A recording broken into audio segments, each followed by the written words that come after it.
is a technology education and training company for primarily for kids starting at age 8 and all the way through adults. So I like to start with this slide because I think it shows kind of the evolution of technology over time and why this particular space is important. This slide shows kind of over 20 years what's happened to technology, to physical things in our world. Everything's been virtualized and technology created out of it. So essentially, the things people used to do at their desk has been reduced to apps, right? So that's how we all live today. And so this is where technology is going. So if you think 20 years from now, what's going to happen to that little computer that's sitting on the desk, right? We can only imagine. And then again, there are jobs that didn't exist 20 years ago as well. So Uber drivers, mobile app developers, social media managers, all kinds of jobs that didn't exist 20 years ago are now relatively commonplace. And what we find is, it's difficult. It's been really difficult for our public education system to change as rapidly as technology has been changing in the world.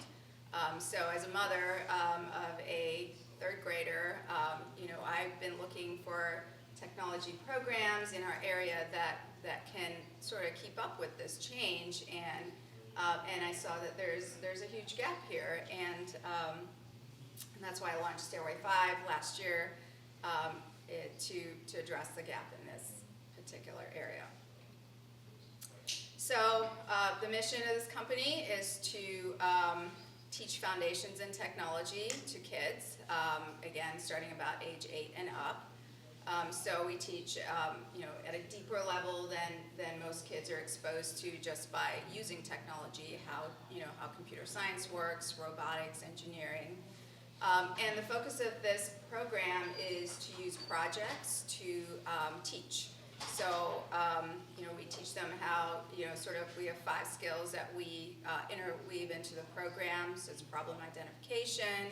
You got to learn how to learn. So if they ask a question, my answer is usually, well, how about you go figure out the answer, right? Google it. Ask some more questions. Critical thinking, again, problem solving, whether it's, how do I get my robot to go from here to there, or how do I get my, web page to look a certain way. And then again, it's also things like project management, how to get a project done in a certain amount of time with the materials that you have.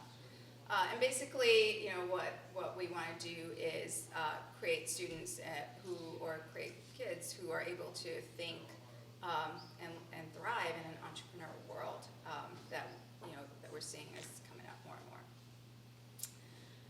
So the program, again, at this point, we focus on coding, robotics, basic technology education. The classes are purposefully small, so 6 to 8 students, so that the students have all the equipment they need, enough interaction with each other and the instructors, and have the time and the space they need to learn at a deeper level. And every student that comes through creates a digital portfolio of projects. So everyone learns how to create a web page, basic HTML, CSS, and from that, whether they're building robots or doing graphic design, whatever they do, one of the rules of the course is that whatever you build, you have to either take a photo of it, a video of it, or describe it and upload it to your portfolio. So over time, the kids actually build a pretty sound digital portfolio. I'm also trying to focus on industry experienced instructors. So if you're teaching programming, then you should have done quite a bit of programming in the past. So again, it's more of a mentorship role where you use somebody's experience to kind of highlight those little things that you might need to keep your eye on. So again, in terms of the business, I launched it last year. Our first classes were last summer, so we're almost coming up on a year. I started very slow, so just afternoon sessions, and kept the age group relatively small. And we had about a 35% enrollment when we started, so that's, if we had 6 spaces, that's the number of kids that were, spots that were filled for each class. By fall, so we're going the right direction, we had a 50% enrollment. I also got a lot of feedback from parents that said, hey, you know, can we start kids a little earlier? Because once my kid's a teenager, I can't get them to do anything, let alone show up to this class, right? Because they just want to play Fortnite all day long. You know, we introduced a junior class, again, it's still project-based, a little less rigorous, but enough to get the kids excited and going. Also started a homeschool class in the morning, and we do have several homeschool students who come through the program. So this year, you know, or this spring, we've actually jumped to 80% enrollment. We have a lot more classes. And one of the things I'm very proud of is that we do have 6 girls who are going to be going through our web programming course through a full scholarship through the STEM Innovation Grant. So at this point, I find myself in a small space. We have, you know, basically one classroom and one robotics room. There's just one instructor, that's me. So I'm pretty much teaching all the time when I'm not running the business. And we really are restricted, and I don't think this is going to change, to, especially in the fall and the spring, to just weekdays after school and the weekends. So I am going to expand this summer. We did locate a bigger space in the same building. Again, as our enrollment grows, you know, and the business grows, we need to expand because we're actually in need of physical space. Also, we have had several students go through the first level of programming, so at this point we are going to introduce the next level of programming courses this summer. And you know, I do hope at some point to take the mornings and the daytimes to introduce adult programs as well. I've heard here and there people ask me, hey, are you going to, you know, do adult classes? So just haven't had time to develop those. And then I'm also doing some training and consulting for local businesses. And really, to expand enrollment, we just need to continue to reach more parents and students. We are a local market, so we want to reach out to folks locally in the Iowa City area, Cedar Rapids, Coralville, North Liberty. And as we expand, we need to hire instructors, of course. And again, I'm looking for people with industry experience. We're also introducing math this summer, so as the kids go into more higher level programs, they do need to be pretty well versed in their math skills. Luckily, we have a great PhD math program here, so I do have a couple of PhD students coming in to do that. And then, you know, we again need to work within the boundaries of the schedule that the kids have. So that's my pitch.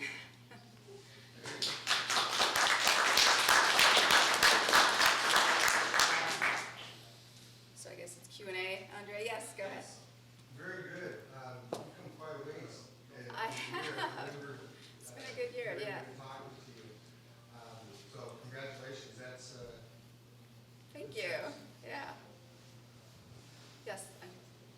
So I think it's amazing that you're running a coding school. The other thing I'm just curious about, like, what's the vision? What are you ultimately trying to do with the kids? And what do you see? What's your vision? What's your vision for that? I guess that's the question. Yeah. You know, I think there's a couple of things. So one, we want them to create technology, right? Most kids these days, they just consume it, right? They consume it probably more than they should. You know, we all know it's addictive, right? We're all stuck to our phones as well, so we can't blame the kids that they want to do the same thing. But this turns it around, right? It makes them creators, and it you know, allows them, one, to channel that energy into something that they can build and own. The kids take a lot of pride in everything they build. So again, you know, it sort of builds this person who is confident in their ability to understand technology, to create things with it. And I think, you know, kind of where I started off, it sets them up to live in this world that is going to require those skills. And in my view, it's just a gap in the school system. So while the school system's trying to change, you know, it's like, you know, the Titanic, it's going to take a while to turn it. So in the meantime, we have a group of kids that are just going to kind of be lost while it's turning. So my hope is to kind of grab those kids, and again, it's driven by my own, you know, my own family needs, right, is kind of what set it off, where, you know, I either had a choice to move back to a big city where these programs exist or create one myself, and I decided I like Iowa City, so I'm just gonna hang out here and do this, so, yes. So, hi, I like your value proposition that's learning for the future, not specifically that you're code-based. Yeah, Because there's a lot of skills, creative thinking, problem solving. yeah, I feel it's part of that rather than just Right. about coding itself. correct. So I really think that's awesome, so don't lose that if you can. Yeah. And then what's your situation on space? Like you mentioned that you're looking for more space, but what is? Yeah, what is- actually, it turns out there was another space that opened up in this same building. So this summer we'll be moving a space with 3 classrooms, an open area, a kitchenette. So, you know, again, I can offer all-day programs this summer because kids can bring their lunch. There's a space for them to, there's actually an outside green space so they can also go outside and play during lunch, so they're not just. Is that in Iowa City or? It's in Coralville. We're located on Holiday Road. And Because I can think of a couple spaces in Cedar Rapids if you're interested in. Yeah, there. yeah, so I don't know, I've been sort of focusing more on this area. It almost feels like Cedar Rapids is a whole nother world, and I think they do have some programs up there. But, you know, honestly, for parents to drive 30 minutes every day, it is sometimes a challenge, right, for working parents. And I think there's sort of a vacuum in this particular area in Coralville. It takes 30 minutes to drive from North Liberty downtown Iowa City. Yeah. Yeah, exactly. Not Cedar Rapids, okay? Right, yeah, yeah. It's only getting worse, right? Yeah. Yeah. Yes. What has your marketing strategy been thus far? I know you kind of touched on that you want to Yeah. expand and grow your Yeah. client Yeah, base. that's definitely been a learning experience as a new business person. So you know, I do try to. It's local, so that's, I guess, good in a way. I don't have to attract people from all over the country. So it's, you know, been the usual social media: Facebook, Twitter, Instagram. I, you know, was never a fan of Facebook, so it's actually been a huge struggle for me to get out there and put myself out there. So I think that's been something I've had to overcome, and you know, I'm getting hopefully better at that. It's actually been a lot of word of mouth. That's how we've increased our enrollment. So it's, you know, kids talking to other kids, parents talking to other parents. You know, our website, Google ads, and then I do, you know, attend a lot of the STEM fairs. So there is a real desire in our area to grow STEM, and there are a lot of STEM fairs that different organizations put together. So I do attend that, and I do get parents saying, "Hey, I saw you at the STEM fair," right, here and there. So I think it's just, you know, and I guess I'd look for ideas as well. You know, some of you I've talked to before, and and it's a matter of just putting effort and time into that, and I think it's juggling all those things. So it's funny, you know, as an entrepreneur, you're like, oh, you know, I'm just going to teach, but that almost, you know, the work seems like it's 30% of the job. The 70% of the job is doing everything else, including marketing. So, yes. Hey, Ruby, thanks for coming in. Sure. I spoke with you a year ago also, so You it's great to see did, the progress. Have you looked into possibly providing continuing education training for teachers? Because every teacher has money like that they get to use every single year for Yeah. continuing education. Yeah. And so I don't know if it's partnering with like Brentwood AAA or the state, or Yeah. have you looked at any of those things? Not really. I would have to say I don't have a lot of luck interfacing with the school system. You know, so no, not really. You know, I think it's a matter of getting the right contacts maybe and having those conversations, but I haven't had much luck. You know, I'm on the ICR Future group that is focusing on STEM education, so I have met some folks through that, but, you know, haven't really gotten much traction there, so. But if you know, yeah, yes. Have you had much interest or demand for adult classes? Not just, you know, in passing, and frankly, I haven't had time to focus on it. So I think there's, you know, there's some market for that. There's a need for that. I think it's just a matter of identifying it. And again, you know, people are working, they're busy, so what's the optimal, and what are they looking for, right? Do they want to learn how to do WordPress websites? Do they want to learn coding? What do they want to learn? And, the community colleges offer some of these, but I think, frankly, I think for a lot of adults, they don't want to go sit in a classroom that's either intimidating or boring or, whatever it may be. So they don't want, and I think I'm finding this with a lot of people, they want to do stuff. They don't want to get bogged down too much in the theory of things. So I think there's a market, and I'll just say this before your question. I think, I do want to bring more people into this organization with specific skills, whether, you're a coder or a graphic designer or an electrical engineer. If there's people out there, again, that you know of or yourself that want to teach these things in a project-based way, even in a simplified form, those are the kind of folks I want to bring into the organization to expand the curriculum. I think there's just lots of room there. Who's first? Yes. So I think it's a great idea, and like you said, it's something that's only going to become increasingly relevant. Mhm. And something that we should start, a younger generation on, because it's going to Yeah. be something that they can expand on, and something that they Mhm. can take for themselves that isn't really available to them right Yeah. now. As a creator, I was just thinking recently, how can I Mhm. kind of do this myself? How can I make my own website? Mhm. And it's kind of like, Yeah. this clicks perfectly. Something that I suppose would recommend is, this kind of technology, coding, it's it's, I don't know how to word it, but it's in everything Mhm. nowadays. Yes. And that's something that a lot of people, I think, don't realize.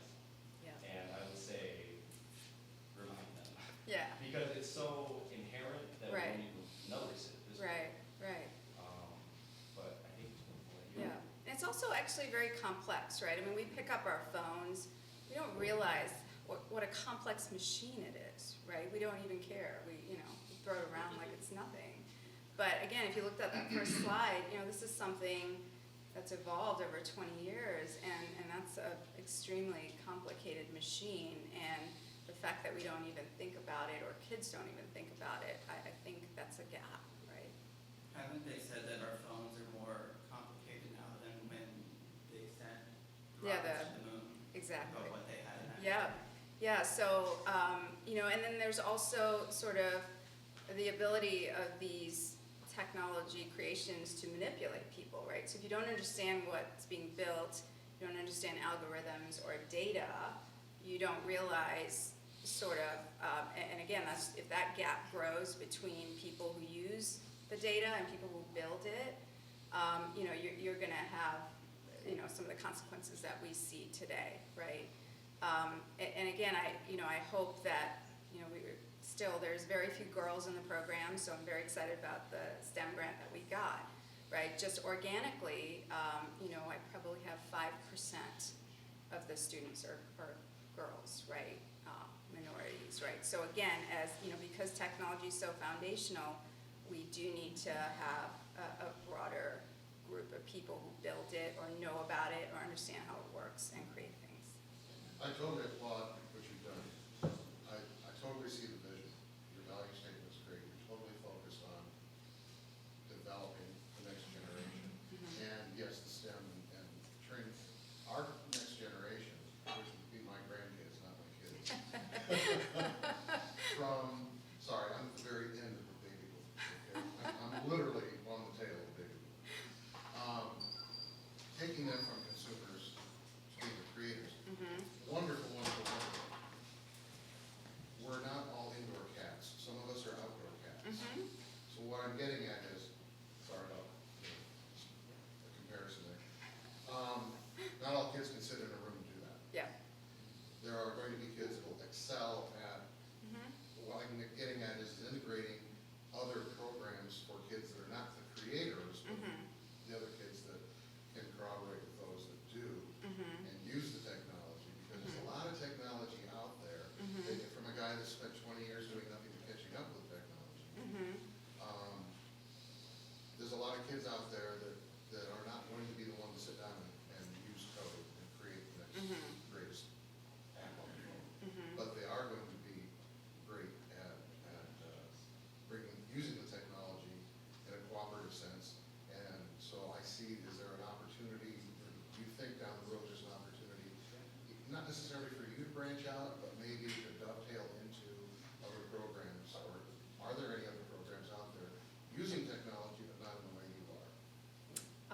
I think that's a great point, and I haven't come across any, and, again, if you guys have ideas, definitely open to that.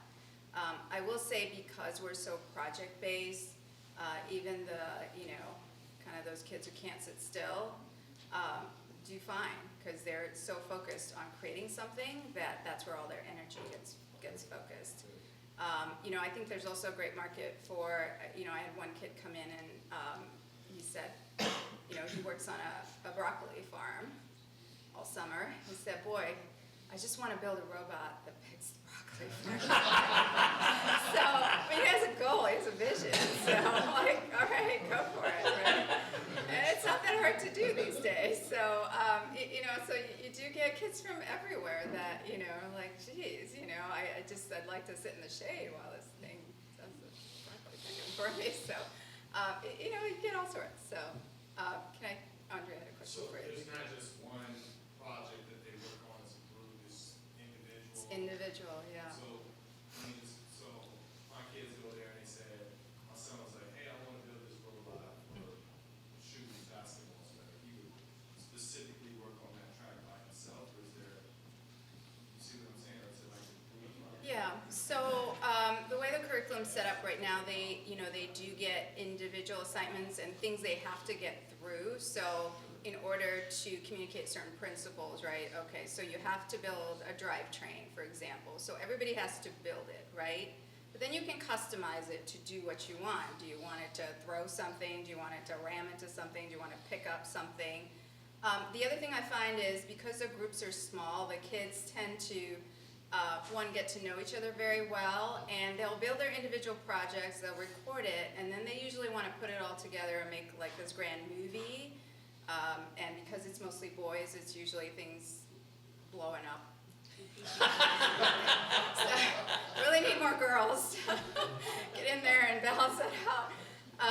It was interesting, I'll just give you the story. So, there's one girl and like 4 boys, so they have this huge battle scene. The girl built the robot that picked up the dead bodies. So, she was the medic with the robot that went around the battlefield picking up the bodies. So, it's fun. I mean, and again, I don't really restrict it too much in terms of what they want to do, right? And they like doing those sorts of things. So, yeah, sorry. Have you thought about maybe partnering with Girls That Code as a partner to get more girls involved? Yeah, so the Iowa Tech Chicks partners with Girls Who Code. I think it's like code.org, right? It's meant to introduce a large group of girls. So, I'm hoping with the partnership with, again, it's local, right, Iowa Tech Chicks, that as they get girls, they're able to, one, get funding to put more girls through the program who may not, normally be able to afford it. And then the other thing I'm finding with the junior classes, that's more balanced, because at that point it feels like girls haven't really decided that this isn't for them. So they're more open to it. So actually my junior class has about 50% girls compared to the older classes. So I'm hoping through Iowa Tech Chicks that some of those partnerships grow. Yeah. I heard STEM being brought up a bunch. I guess I don't know what that is. STEM stands for Science, Technology, Engineering, and Math. This kind of goes along the lines of what Andre was talking about, but I think it would be really cool to see, maybe this is for like the older kids, but more group collaboration, and then maybe kind of including like more entrepreneurship, like the entire journey from like ideation to building the robot or whatever, to marketing it, and like, growing your team and selling it to people. It might just be like kind of a simulation, but seeing that whole process. Yeah, and I think that would be the ultimate goal, right? Get them to a point. But I think, it takes 3 or 4 years to learn the technology to build something that's marketable, right? I think that's the other thing. Nobody should think this stuff's, again, pointing back to your phone, this stuff isn't easy to do, right? It's not easy to code. It's not easy to build a robot that does exactly what you want it to do all the time. It takes a lot of technical knowledge to do that. Maybe there's a partnership opportunity there for like, a separate class of like, entrepreneurship. Yeah, and I think the kids probably have to be, 16, 17, kind of the older kids at that range where they can sort of actually at the end of the projects that you're working on, you said they have to upload them to their portfolio. Do you encourage, or it might be a thought to encourage them to post their videos and such on YouTube? Because, you know, everybody wants a YouTube fall. You know, like, I have 13-year-old. Yeah, they can do, I mean, they have to put it on their student portfolios, but, you know, everybody gets a USB drive, they can take it home and do what they want with it. Yes.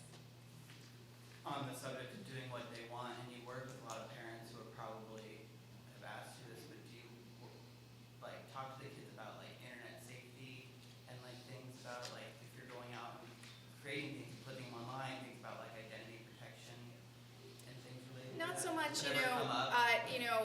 it's sort of in our policies to for that the parents read through to do that. The things they build are, I mean, again, some of the kids will, I want to build a website about bombs. I'm like, no, pick something else, So, so yes, that way we adjust it. So, but there's lots of stuff to do. So no, I don't particularly focus on that at this point. Right. So, most of the things they build are big, really to More hands-on and sort of in a pretty safe box. Yeah.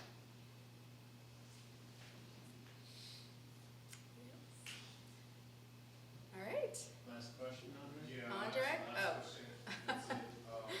What can we do as an entrepreneurial community to help Stairway 5? So I think for me, the things that I love are, again, your ideas in terms of how to grow the program. And not only bring your ideas, but if you want to participate and build your own program, I'm one person at this point. I can't build programs and curriculums, so I sort of have a narrow focus, and I definitely would invite folks to come do that. And then lastly, the marketing piece, right? So tell anybody who has kids who would be interested. So that's it. Let's give it up for